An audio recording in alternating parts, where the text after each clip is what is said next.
Hey guys, it's Taylor, and I know last week I said I hadn't done a tag video in a while, and I'm coming back to you guys with another tag video, even though I did one just last week, because I saw this on BookTube, and I thought it'd be really fun to do.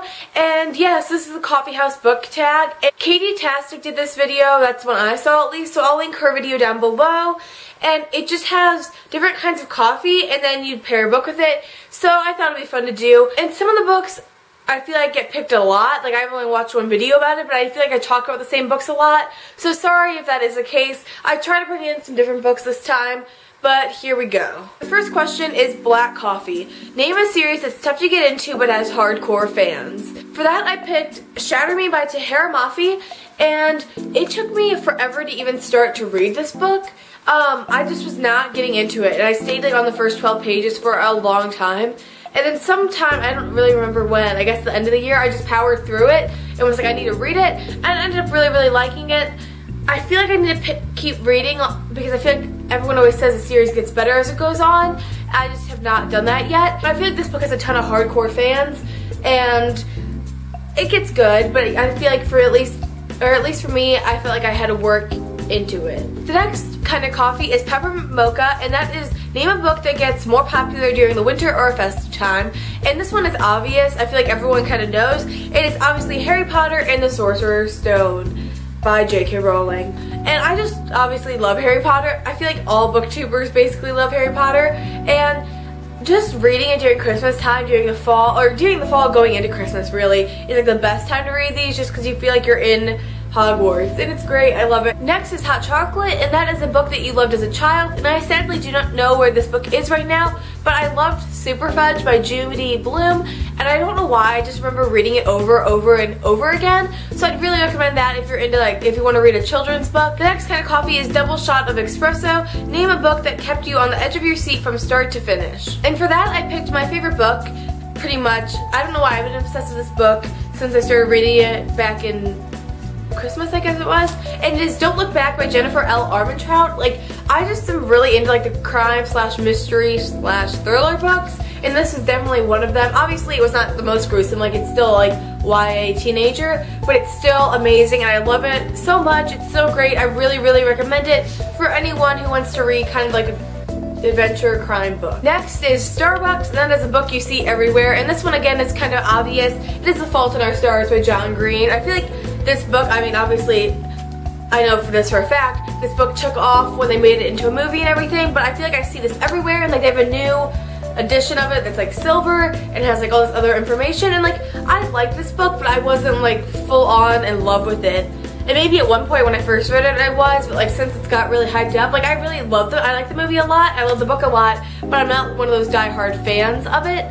Like, I'm not crazy. I still love it. I'm just not insane about it. Next category is that hipster coffee shop. Give a book by an indie author a shout out.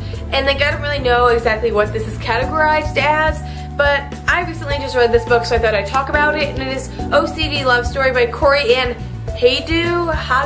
I feel like I'm saying it wrong, but the last name is spelled H-A-Y-D-U. But look at this. Isn't it just like a neat looking book? It has like this reminds me of like a coffee cup, you know, how it has like a thing around it so you don't burn your hands. It reminds me of that because it like sticks out like that, if that makes sense. And it just goes like that around. And if you can read on the cover itself, it says, I will not stalk that boy, I will not stalk that boy, written over and over and over again. And basically, I just read this book and I gave it 4 out of 5 stars, I believe, on Goodreads. And it is not lighthearted at all. It makes you feel like you have OCD. And like, I feel like as a society, we kind of just nitpick at things and say we like make it jokingly that we have OCD, like, oh, I have OCD. But like, this girl seriously had some really bad OCD. You get thrown into her life with OCD as she comes to realize that she does have it, and then all these other people in her like therapy groups OCD, and like you just truly see how life altering and mind changing it is, and how it affects other people beyond just you. And so I recommend this just because it's different. I've never read a book about a mental disorder like OCD before, and I thought this was this author did a really good job at taking it and putting it into, making it seem realistic. Because on Goodreads especially, I saw people like, this better be like OCD, because I feel like sometimes people butcher what mental disorders are like. And I feel like this author did a really great job. The next category is Oops, I Accidentally Ordered Decaf. And that is a book that you were expecting more from. And for me, that is easily To All the Boys I've Loved Before by Jenny Han. Just because I love Jenny Han's other book, The Summer I Turned Pretty, and that whole series, but this book was just a huge flop for me. It just wasn't good. The last category is The Perfect Blend. Name a book or series that was both bitter and sweet, but ultimately satisfying. For this, I have an entire series, but I only have one book from the series. So the entire series is called The Pushing the Limit series by Katie McGarry. This book I have right here is called Dare You To. And this is like the third book, I believe, in the series. And you don't have to read all of them in order. You can really just pick them up anywhere.